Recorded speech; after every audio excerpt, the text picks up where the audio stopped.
আপনার মোবাইলে automatic call record হচ্ছে না?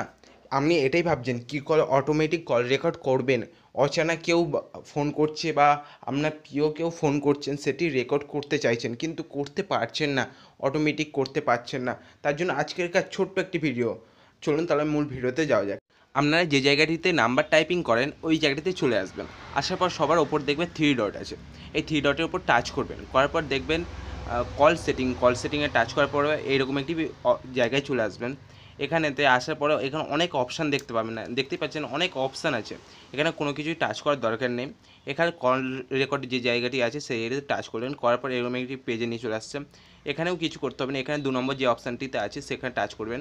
করার পর দেখবেন আপনাদের কল রেকর্ড অটোমেটিক হওয়া স্টার্ট হয়েছে। যেই ব্যক্তি আপনাকে ফোন করুক না কেন, আপনার মোবাইলে সেই রেকর্ডটি হবে। আপনি যার সাথে কথা বলছেন সেই রেকর্ডটা আপনার মোবাইলে অটোমেটিক হয়ে যাবে।